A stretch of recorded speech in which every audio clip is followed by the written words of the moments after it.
3. Un capitán pensionado de la Armada, antigua Marina de Guerra, mató ayer lunes a su pareja e hirió a un hijo y también ultimó a la nuera. Le quitó la vida a su nuera en una tragedia que ha consternado al sector Nueva Jerusalén de Santo Domingo Oeste. Y luego se suicidó. El occiso fue identificado como el capitán retirado Fabio Montero Beregüete, quien utilizó un arma de fuego calibre 9 milímetros para cometer el hecho y luego suicidarse. Las víctimas mortales son su esposo Franny Canario Montero, su hijo Santo Montero Canario y su nuera Scarly Marien Román. También su otro hijo Andy Montero Canario resultó herido y fue trasladado a un centro de salud donde recibe atenciones médicas. De acuerdo con el informe preliminar, el hecho ocurrió alrededor de las 3:10 de la madrugada de ayer lunes, de acuerdo a la voz de alerta recibida por un pariente cercano, quien fue a la residencia a ver lo que había pasado y vio que los cuerpos estaban en distintas habitaciones. Al lugar asistieron agentes de la Policía Nacional junto a técnicos de la Policía Científica y el médico legista de turno, quienes confirmaron la presencia de los cuerpos en distintas habitaciones de la vivienda. En la escena fueron colectados 5 casquillos, 2 proyectiles y un arma de fuego marca Caranday, calibre 9 milímetros, con una cápsula en la recámara y un cargador con 5 cápsulas. Amigo, este horroroso hecho, este lamentable hecho que consterna a nuestra sociedad, eleva a 10 el número de víctimas femeninas acontecidas, asesinadas, al cerrar ayer el mes de marzo, y consulta participativa que el próximo mes de mayo cumple 9 años con un eslogan pidiendo que no la mates, que la cuide. Lamentamos profundamente este hecho que pone en tela de juicio a la vez que el dolor de todos los que nos sentimos heridos como sociedad, todo lo que tiene que ver con la valentía de nosotros los hombres dominicanos. Señores, más de 10 feminicidios cometidos en este mes de marzo que recién finalizó. Ayer también perdió la vida la joven Brandy Yuleisi Rodríguez, de 22 años, ultimada por su pareja en Cienfuegos, Santiago, quien dejó en la orfandad 2 hijos. Qué lamentable. Amigos, y el afán de protagonismo de un grupo provocó caos en la marcha del domingo de la antigua orden en Friusa. El gobierno dominicano responsabilizó a infiltrados que buscaban notoriedad de los incidentes que se produjeron ayer en la marcha convocada en esta localidad. El gobierno reafirmó su compromiso con el respeto absoluto a los derechos fundamentales y el mantenimiento del orden público en todo el territorio nacional. Y dijo, a través de su vocero, Homero Figueroa, que en relación con la manifestación recordamos que los derechos a la protesta pacífica están garantizados por la Constitución, pero debe ejercerse dentro del marco legal y de los acuerdos previos con las autoridades para proteger tanto a manifestantes como a ciudadanos.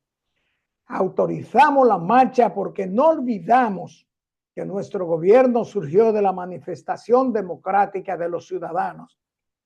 Según el Diario Libre, el comunicador Santiago Matías, conocido como Alofoque, fue señalado por testigos y periodistas como responsable de haber provocado los disturbios ocurridos. Y según múltiples versiones, Matías se adelantó al grupo organizador e ingresó a una zona no autorizada, desatando la respuesta de la fuerza de seguridad. Diario Libre llamó en múltiples ocasiones a Matías para conocer su versión de los hechos, pero no respondió las llamadas. El organizador oficial de la marcha, Ángelo Vázquez, presidente de la antigua Orden Dominicana, admitió que hubo una alteración en la ruta. Dijo, hubo una situación de que varios dominicanos intentaron entrar a Matamosquitos.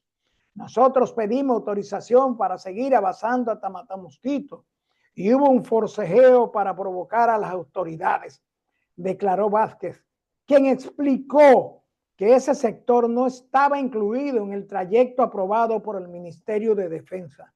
También advirtió sobre la presencia de personas ajenas a la organización entre los asistentes. Usted sabe cómo se maneja esto. Muchos infiltrados. Esto es caldo para cualquiera provocar una situación en este país.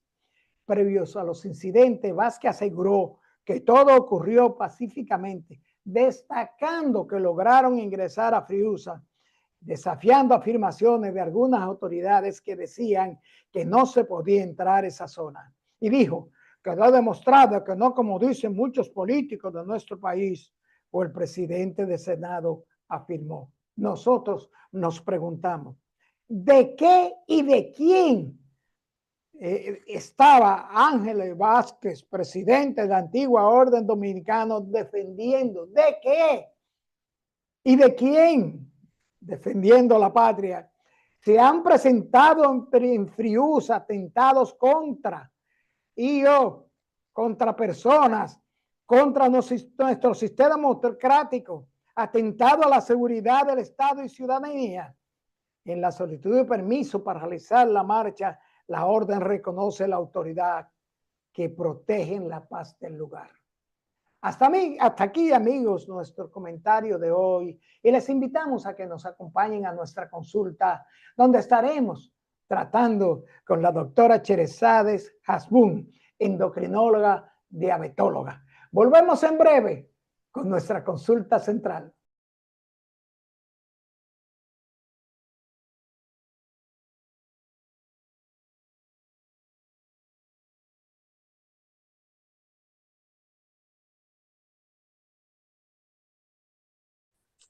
Nos acompaña hoy en esta consulta la doctora Cherezades Hasbún. La doctora Cherezades Hasbún es endocrinóloga, diabetóloga, una colaboradora de consulta participativa y una experta científica en el manejo de todo lo que tiene que ver con las famosas glándulas tiroides. Bienvenida a Consulta Participativa, doctora. Muchísimas gracias, Openman, a ustedes por la invitación a este programa con tanta audiencia que lo sigue. Realmente para mí es un honor poder llevar el mensaje y la educación a nuestros pacientes a través de su programa. Así es, doctora, y nosotros muy agradecidos de que usted pueda concedernos esta entrevista porque sabemos que los amigos de este programa, de estas consultas, quedan debidamente edificados y orientados con todo lo que usted tiene, esa gran calidad para comunicar. Eso es Muchísimas así. gracias. Gracias por esas Doctora, pero vamos consideraciones. a arrancar de una vez porque yo recuerdo cuando yo estaba joven que las tiroides no se mencionaban tanto, pero aprendí una lección hace unos años que me dijo un médico amigo, oye, la tiroides tiene que ver con todo el organismo. Así Doctora, es. doctora, Definitivamente. explíquele a los amigos de consulta participativa las tiroides. Bueno, realmente es una glándula, se llama glándula tiroides, y ella está conformada por normalmente por dos lóbulos y una parte que lo une que se llama istmo. Algunas personas tienen un tercer lóbulo que es el piramidal, pero realmente frecuentemente o lo más común es que sean dos. pero realmente son lóbulos que conforman una sola glándula y se llama glándulas tiroides. Y realmente tanto ella como otras glándulas del cuerpo son las que componen el sistema endocrino, que bueno, hoy vamos a traer un tema muy importante, que es la relación precisamente del sistema endocrino con lo que es la salud mental. Y la tiroides es una de las glándulas que más, podríamos decir, se vincula a, a este tipo de relación con la parte mental, cómo nos sentimos, el estado de ánimo, entre otras que también son muy importantes. Entonces, el enfoque que daríamos hoy es cómo interviene ese sistema endocrino, que no es más que el sistema que se encarga de producir, sintetizar, almacenar y posteriormente liberar para dar un uso a diferentes tipos de reacciones de una hormona en el organismo. Entonces, ese sistema endocrino obviamente tiene que ver con todo nuestro ser y depende de él y su relación con el sistema nervioso central, cómo estemos nosotros tanto emocionalmente como conductualmente, como psíquicamente. Y eso es un enfoque que hoy vamos a dar diferente a la parte que tiene que ver con el sistema endocrino y la salud mental. Doctora, ¿cómo se manifiesta la enfermedad tiroidea? O sea, las tiroides, las glándulas tiroides, que su función es producir hormonas. ¿Cómo se manifiestan? Porque escuchamos de dos tipos de afecciones fundamentales o principales de las tiroides.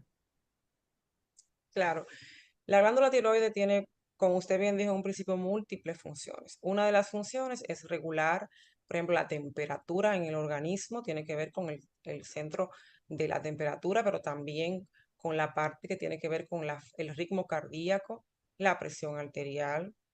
Y de esa manera también influye en otras glándulas que también van a tener que ver, por ejemplo, en la mujer, con todo lo que es el aspecto del ciclo de la menstruación. Y de esa manera también pueden reflejarse la patología tiroidea diferentes signos y síntomas desde la parte hematopoyética, desde la parte dermatológica, desde la parte emocional. Y precisamente hay dos patologías desde el punto de vista funcional que son las que más abundan, que es el hipotiroidismo y el hipertiroidismo. En el caso del hipotiroidismo, es una disminución de lo que es la producción y la síntesis de hormonas tiroideas, y en el caso del hipertiroidismo, entonces una exacerbación de la producción de las hormonas tiroideas. Y por lo tanto, cada una de esas entidades va a dar síntomas diferentes. Por ejemplo, en el caso del hipotiroidismo y su vínculo con la salud mental, podríamos decir que el paciente cuando tiene una producción disminuida de hormonas tiroideas va a tener lo que es un, una depresión en nuestros pacientes. Eh, tengo una interrupción aquí. Y, eh, y en el caso del hipertiroidismo, doctora.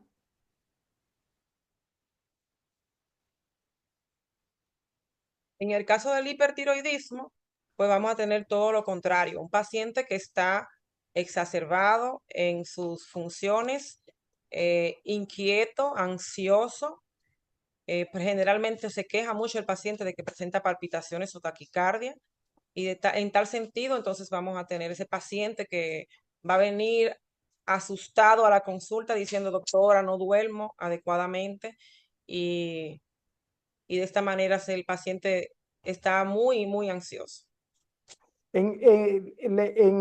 ¿Cuáles son estas enfermedades endocrino-metabólicas? Porque tenemos entendido tanto el hiper como el hipotiroidismo provoca unas patologías diferentes. ¿Cuáles son estas patologías, estas lecciones, estos trastornos que provoca el hiper o el hipotiroidismo? Vamos a hablar del hipotiroidismo primero. El hipotiroidismo, desde su impacto en el sistema nervioso central hasta, digamos así, de manera caudal, disminuyendo. Arriba primero tiene que ver con, ya dijimos, el estado de ánimo. Un paciente que puede tener una depresión. Es muy común, de hecho, escuchar que algunas pacientes posparto pueden presentar una depresión. Y eso es una de las causas que tiene que descartar el médico psiquiatra cuando le llega a una mujer que ha tenido una historia de posparto, puede ser una alteración en la tiroides y una causa muy frecuente es la tiroiditis posparto. El hipotiroidismo tiene que ver con ese estado de ánimo y con la depresión, pero también a nivel del sistema nervioso central va a tener que ver con la concentración de nosotros y la memoria. Por ejemplo, a veces podemos decir que el estrés o el afán de la vida nos lleva a que, ay, ¿qué estaba yo haciendo? Y se me olvidó la memoria a corto plazo. Pues esa falta de concentración y esa falta de memoria a corto plazo puede estar vinculada de manera directa con un hipotiroidismo. Si vamos a la parte precisamente primaria de la tiroides, pues también podemos en el hipotiroidismo encontrar un bocio en la primera etapa de la enfermedad, donde no es más que el aumento del tamaño de la glándula tiroides para poder compensar a una respuesta metabólica de las necesidades de nuestro organismo. Y de esta manera, pues se presenta un aumento. Y dependiendo de la causa que lo ocasionó, pues puede permanecer igual toda la vida de manera fisiológica, por ejemplo, el embarazo o antes de eso la pubertad pueden causar de manera fisiológica un bocio y en lo patológico un hipotiroidismo que se puede compensar o un hipotiroidismo que se quede de manera franca en el paciente. Y a nivel mundial la causa más frecuente es la tiroiditis crónica de Hashimoto, pero también, Opperman, tenemos en países como el nuestro, de vía de desarrollo, la deficiencia de yodo. Entonces, esas son condiciones que podemos encontrar en el hipotiroidismo. A nivel cardiovascular, también le decía anteriormente que tiene que ver con el ritmo cardíaco, con la circulación, y esto también a su vez con la presión arterial, que no es más que precisamente ese choque que hace la sangre en las paredes de los vasos, y por lo tanto, si yo tengo una frecuencia alterada o tengo una alteración de la contractibilidad también alterada, pues voy a tener también un impacto en esa presión arterial. Y por eso también impacta también el hipertiroidismo. A nivel gástrico, también vamos a tener importantes alteraciones como la mala absorción del hierro, o sea que los pacientes pueden tener anemia secundaria a un hipotiroidismo. Van a tener también lo que la gente se queja mucho, que es la constipación o el estreñimiento. El paciente que le dice que se le dificulta evacuar con frecuencia y con regularidad y van al baño 3 veces a la semana y muchas veces hasta una vez a la semana. Pero también se va a ver vinculado en las gónadas o en el aparato reproductor, sobre todo en las mujeres, aunque también impacta en el hombre. Pero la mujer es quien más eh, acude a consulta para decir a nosotros cuando tiene alteraciones, por ejemplo, en su ciclo menstrual, que la menstruación está presentando irregularidades que pueden ir desde la falta de la menstruación por más de 2 meses, que se llama menorrea, o puede ir por una metorragia o por un sangrado disfuncional, que cuando dicen tengo un sangrado, tengo una hemorragia y de repente no llegaba la menstruación y el día que llegó no la pude detener. O en la parte ya reproductiva, cuando esa mujer tal vez tiene trastornos para concebir o simplemente tiene abortos a repetición. O sea, todas esas condiciones se pueden venir dadas en un impacto en cada una de las gónadas. Si nos vamos también a la parte de la piel, también tanto el hiper como el hipor tienen manifestaciones a nivel de la piel con lesiones y enfermedades dermatológicas que son muy características de estos pacientes.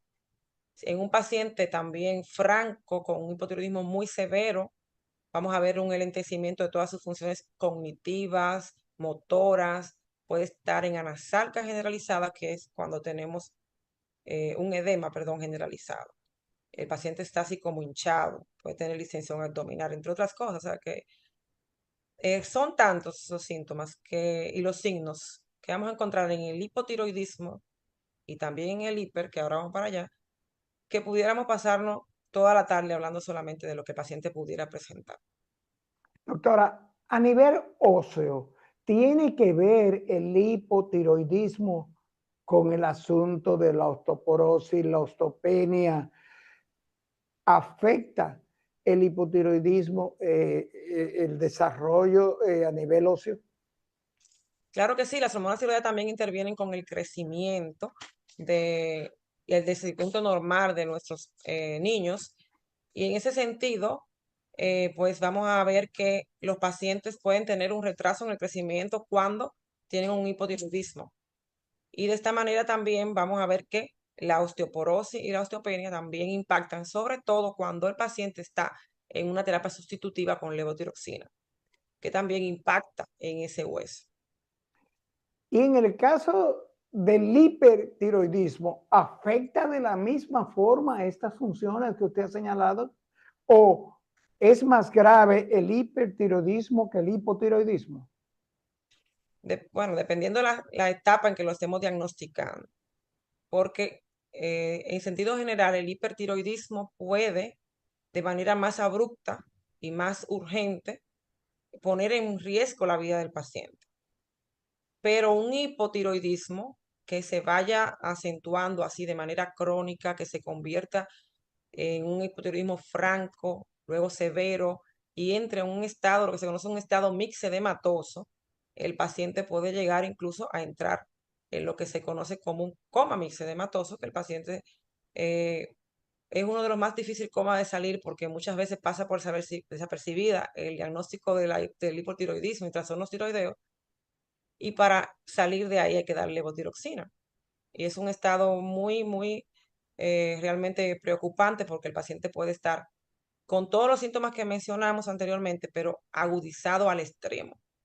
Y esto puede también poner en riesgo la vida del paciente. Sin embargo, en el hipotiroidismo, esa instalación del cuadro es más lenta. En el hipertiroidismo, el paciente va a tener entonces las funciones exacerbadas y un metabolismo totalmente aumentado, lo contrario del hipotiroidismo. Entonces aquí vamos a tener un paciente que a nivel del sistema nervioso central va a estar irritado, ansioso, el paciente va a estar incluso con alteraciones cuando llegan muy severos o muy francos, en lo que se llama crisis de tormenta tiroidea o en riesgo de tormenta tiroidea, el paciente puede llegar con alteraciones de la conducta.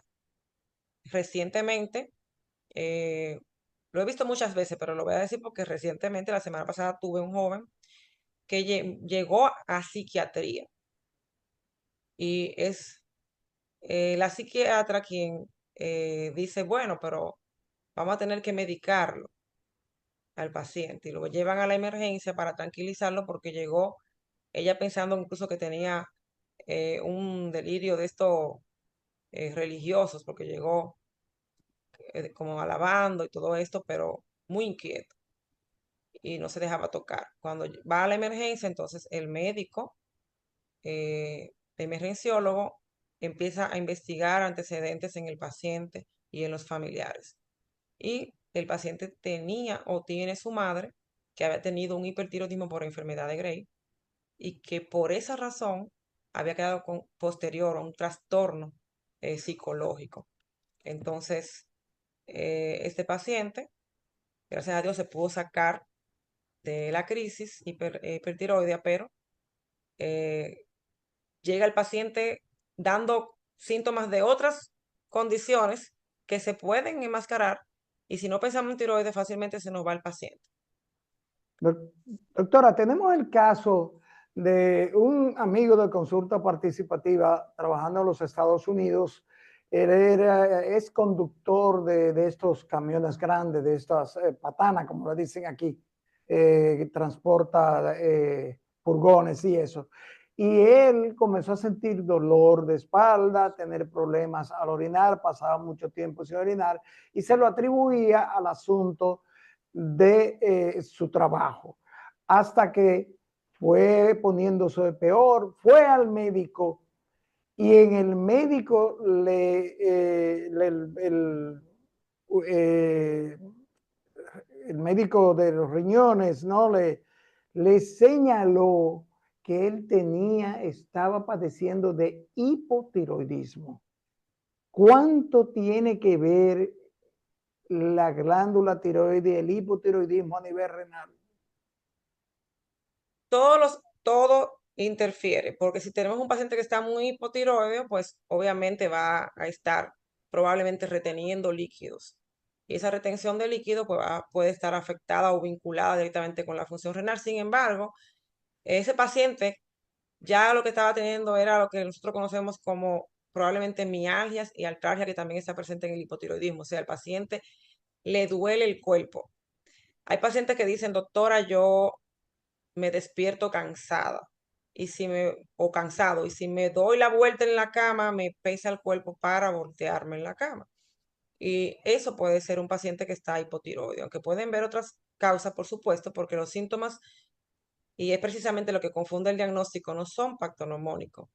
Hay que buscarlo, hay que pensar, porque pueden confundirse con otras alteraciones.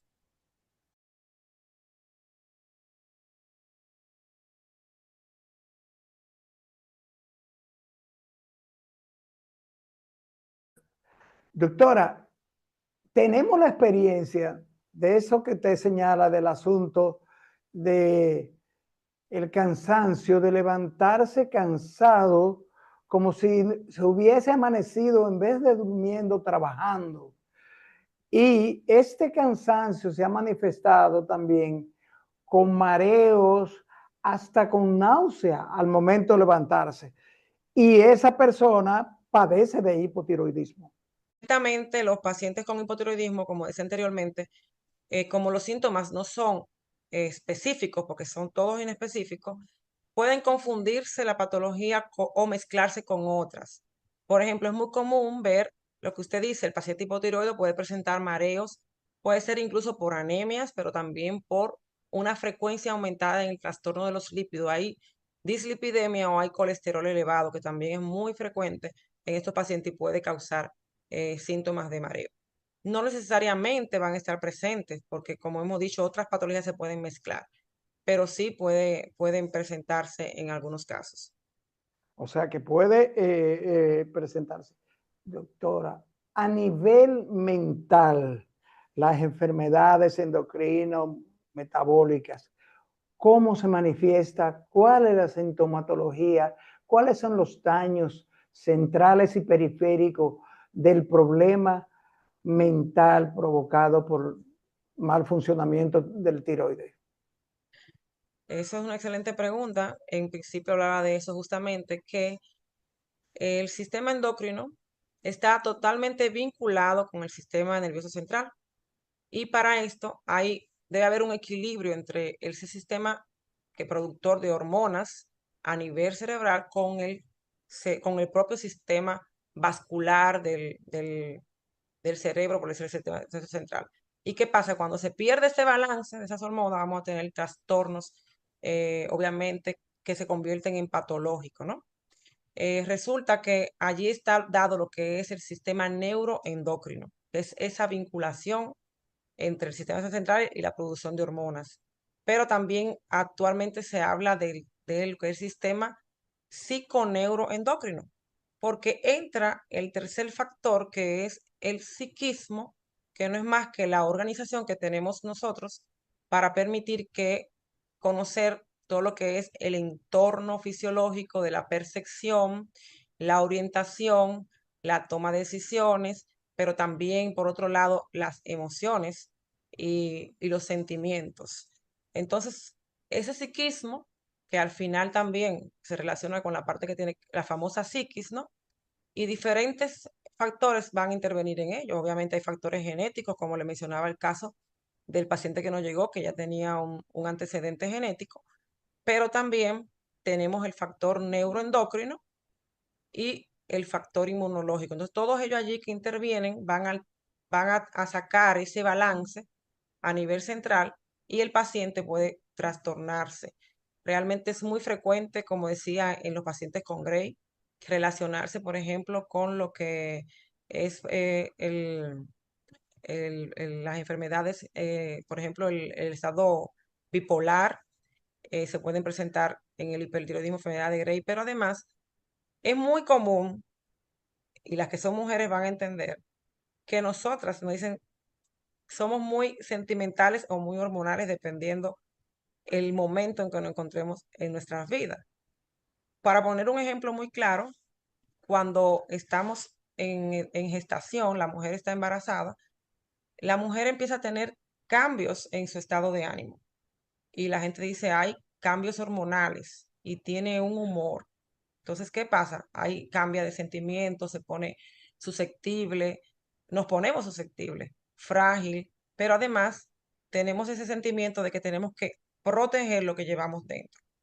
E inmediatamente, si esa paciente, si es obviamente una paciente que además tenga un estado de psiquis o de organización de conciencia adecuada, la paciente dice, bueno, yo siempre he tomado café, pero resulta que desde que me embaracé como que se me quitó el deseo del café. Es un estado emocional de sentimientos, de emociones que le hace proteger el estado que ella tiene y está vinculado con el estado hormonal.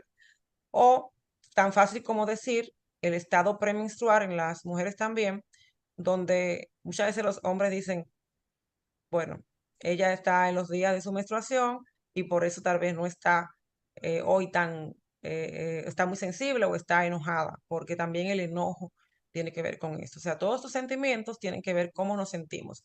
Ustedes siempre han escuchado por ahí, Opperman, que el cortisol, por ejemplo, es la hormona del estrés, ¿verdad? Sí. Y también la hormona de la felicidad.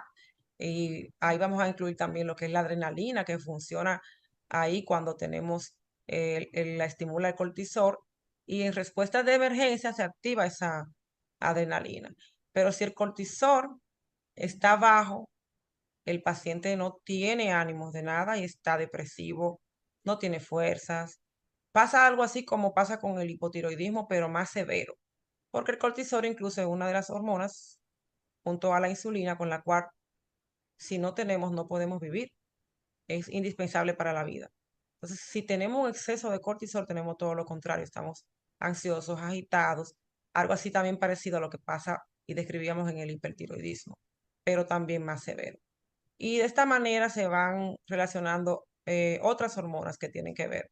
La misma tiroides, la oxitocina con el aumento también de la sexualidad y del placer, la conducta sexual, las endorfinas, o sea, todas las hormonas, el sistema endocrino completo tiene que ver con eh, cómo nos sentimos en nuestra orientación del ambiente, qué tan orientados estamos en nuestro sistema de organización mental, pero también el emocional y el psicológico. Por eso es muy importante ver esa relación endocrina.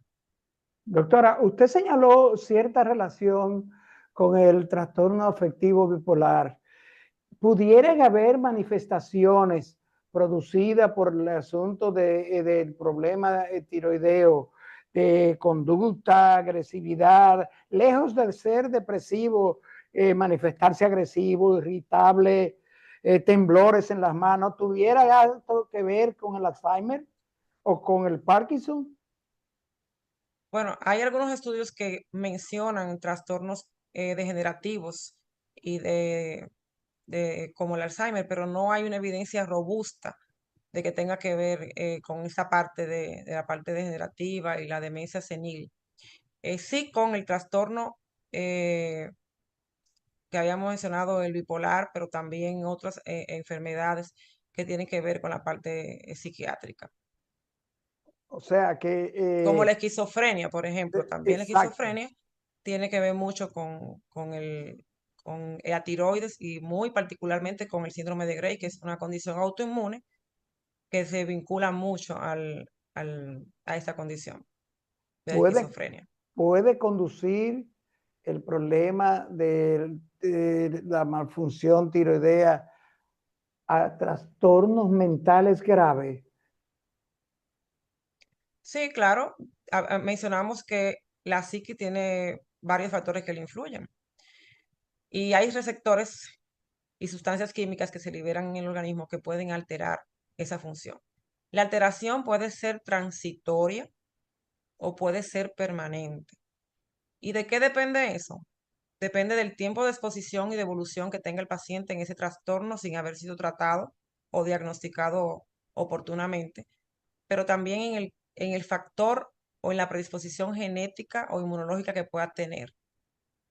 Si un paciente tiene un trastorno, una predisposición genética, bueno, a mí me puede dar un hipertiroidismo y tal vez si yo no tengo esa predisposición genética o inmunológica en mí, pues tal vez no sería la psique la que se altere, pero tal vez sí más la función cardiovascular o sí más otro enfoque, ¿no? O sea, que va a depender también del ser humano y de su ambiente. Doctora, la búsqueda de trastornos orgánicos en las enfermedades psiquiátricas no suele ser una prioridad en el endocrinólogo, o el endocrinólogo tiene también como prioridad determinar y estudiar si hay problemas psiquiátricos en el paciente. Claro, la mayoría de los endocrinólogos, y es mi caso, por ejemplo, y el de muchísimos otros, somos internistas. Además de medicina, hacemos 4 años de medicina interna previo a la especialidad de endocrinología, que son 3. Y como médico internista y como endocrinólogo, uno tiene que ver el paciente de manera integral y holística, completo. Y hay que pensar siempre en diferenciar si eso que el paciente tiene endocrinológico es lo que está causando el trastorno. Y ahora el enfoque solamente lo estamos dando desde el punto de vista endocrinológico, pero también en la parte metabólica. O sea que la obesidad, la diabetes y la resistencia a la insulina también pueden causar trastornos vinculados con la parte neurológica. Y como dije, pueden ser transitorias o permanentes dependiendo de la condición y los factores que involucran a ese ser humano. Definitivamente sí, nosotros vemos muchísimos pacientes que tenemos que decir, bueno, esto es endocrinológico o definitivamente hay que manejarlo en conjunto con el psiquiatra. Y también tenemos el caso contrario, los psiquiatras y los psicólogos que nos refieren los pacientes porque ya han estudiado las hormonas y descartan patologías endocrinológicas y nos mandan para ser tratados. Le mencionaba el paciente del caso clínico anterior, pero también la embarazada de la famosa depresión postparto, que lo que tenía era un hipotiroidismo por tiroiditis de Hashimoto postparto. Se trató y se le quitó su depresión sin tener que ser manejada con antidepresivos. También tenemos fármacos que van a causar al revés, fármacos que van a causar trastornos endocrinos y ellos a su vez trastornos psicológicos. Eh, Eso es muy frecuente también en psiquiatría porque se ocupan los receptores, eh, ahí se confunden los receptores de estas hormonas con algunos fármacos específicos que no pueden traer esa confusión en el diagnóstico. Y lo importante es que el paciente sea manejado de manera integral y de manera multidisciplinaria para darle la mejor respuesta. O sea, que el psiquiatra, el endocrinólogo, el psicólogo, el internista, estemos todos pensando en hacer los diagnósticos diferenciales para poder tener la mejor respuesta y el diagnóstico oportuno para nuestros pacientes. Doctora, la enfermedad tiroidea es prevenible, qué la causa, cómo se trata. Bueno, en la deficiencia de yodo, por ejemplo, que es la más común en República Dominicana, es prevenible. Definitivamente es prevenible porque tiene que ver con el consumo de yodo en la dieta y nosotros no somos tal vez el país donde tengamos la regulación adecuada para ver que tengamos la suplementación correcta de yodo en los alimentos ya procesados, pero tampoco, a pesar de que vivimos en una isla, nuestra dieta no es el consumo regular de pescados, sino más carnes. También la sal hay que como asegurar de que esté yodada, que el paciente tenga el hábito de consumir frutos secos, entre otras fuentes que nos van a permitir esa fuente de yodo mínima por día de 150 microgramos. Entonces, la deficiencia de yodo, lamentablemente, es algo que se puede prevenir, que en otros países es muy lamentable que niños tengan deficiencia de yodo, tengan, por ejemplo, retraso en el aprendizaje por la deficiencia de yodo o una madre que durante su embarazo no consumió la necesidad necesaria de yodo y tenga un niño con un hipotiroidismo congénito por la deficiencia de yodo. Entonces, por ejemplo, por decir algo muy grande que se puede prevenir con una buena alimentación o se puede tratar con un diagnóstico fácil de hacer y corregirse con una pastillita. O sea, si no pensamos en ese diagnóstico, probablemente ese niño va a ser incapacitado de por vida de manera cognitiva, intelectual y en su aprendizaje, valga la redundancia. Entonces, son cosas que sí impactan, o sea que ese es prevenible. La parte inmunológica y la parte genética, nosotros son factores que no se pueden controlar, pero que se van a manifestar o como si está el ambiente dado para que se manifieste. Me explico. Si hay una predisposición genética de un 25% por uno de los padres a que pueda el paciente desarrollar hipotiroidismo, ¿de qué depende que un hermano desarrolle y el otro no? Probablemente de los factores que estén dados en el ambiente de ese individuo. Y tiene que ver mucho incluso con el estilo de vida del paciente. Acabamos de decir, por ejemplo, el consumo en la dieta adecuada de yodo o el consumo excesivo de alimentos ultraprocesados, para hablar también de las enfermedades metabólicas y de los disruptores endócrinos que vienen dados en muchos alimentos ultraprocesados que van a confundir esos receptores en lugar de ocuparse por hormonas. Y todos estos factores, la obesidad, la diabetes, también son factores que van como a dar ese ambiente favorable en ese organismo para que se manifieste ese gen. O sea que si nos cuidamos, si tenemos un estilo de vida saludable, una buena alimentación, pudiéramos evitar que ese gen se manifieste. Y si el factor es autoinmune, pudiéramos también. Sin embargo, no son factores modificables, no lo controlamos 100%, pero sí uno disminuye los riesgos con un estilo de vida saludable. Doctora, Hacer finalmente, ejercicio. no se escucha mucho decir cirugía tiroidea. ¿No es una opción la cirugía para tratar la tiroides afectada? Para tratar el hipotiroidismo, definitivamente no. Para tratar el hipertiroidismo en un paciente que no responda a la terapia para controlar el hipertiroidismo, entonces sí pudiera ser un tratamiento definitivo. Sin embargo, cada vez es más conocido que estamos queriendo salvaguardar la función tiroidea en el paciente. Siempre la cirugía será la última opción en pacientes que pueda realmente manejar o tener una función tiroidea conservada. O sea que si podemos manejar o tratar esta condición para que el paciente quede eutiroideo o con función normal, siempre las opciones van a estar ahí antes de tomar una decisión definitiva para la cirugía. Claro que hay condiciones muy precisas, como decíamos al principio, trastornos estructurales, como por ejemplo el bocio, si hay compresión, si hay síntomas cosméticos importantes que no pueden ser resueltos, por ejemplo, con técnicas como ablación por radiofrecuencia o ablación por microondas, pues el paciente tal vez necesite ir a una cirugía. Pero la cirugía siempre será la última opción en el paciente, por ejemplo, de cáncer. Ya tendríamos que pensar también en esta opción. Doctora, se nos acabó el tiempo, pero dígale a los amigos de Consulta Participativa donde contactar a la doctora Sherazade Hasbún. Muchísimas gracias. Bueno, estoy en Corazones Unidos los miércoles en la mañana con cita. Estoy en San Cristóbal los demás días de la semana en el Centro Médico Grumet y en el Centro Médico Medicando. Y los teléfonos para contactarme es el 829-715-5593. Ahí le pueden dar la cita y las demás informaciones que puedan requerir. Doctora, gracias. A ustedes por la invitación.